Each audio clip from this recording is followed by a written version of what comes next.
বন্ধুরা ২৭ বছর পর ভারত ওডিআই সিরিজ হারল শ্রীলঙ্কার বিরুদ্ধে। টি-20 বিশ্বকাপের পর ভারতকে এমন দিন দেখতে হবে সত্যি ভাবাই যায় না। ১৯৭৭ সালে ভারতের বিরুদ্ধে শেষ দ্বিপাক্ষিক সিরিজ জিতেছিল শ্রীলঙ্কা। প্রথম ওডিআই ম্যাচটা ড্র করলেও শেষ দুটো ম্যাচ লজ্জাজনকভাবে হারলো ভারত। বন্ধুরা কি কি কারণে ভারত ম্যাচগুলো হারলো চলো আলোচনা করা যাক। বন্ধুরা ভারতের ম্যাচ হারার প্রথম কারণ হলো টস ফ্যাক্টর। তোমরা জানো ভারত শেষ 3টি ওডিআই ম্যাচে 3টেই টসে হেরেছে এবং 3টে ম্যাচেই টসে জিতে হোম অ্যাডভান্টেজ নিয়েছে শ্রীলঙ্কা।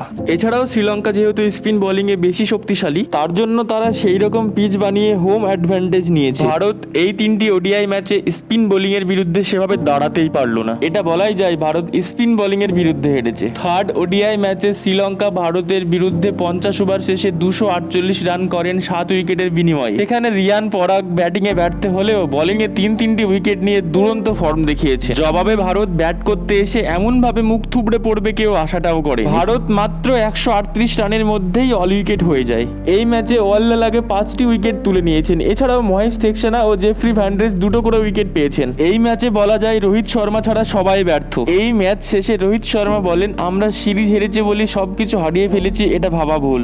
গত কয়েক বছর ধরে আমরা দুরন্ত পারফরমেন্স করে আসছি। বন্ধুরা এই ম্যাচ ও সিরিজ নিয়ে তোমাদের কি মতামত অবশ্যই কমেন্ট বক্সে জানিও। ভিডিওটা এখানেই শেষ করছি। তোমরা ভালো থেকো, সুস্থ থেকো এবং আমার চ্যানেলটিকে অবশ্যই সাবস্ক্রাইব করে দিও।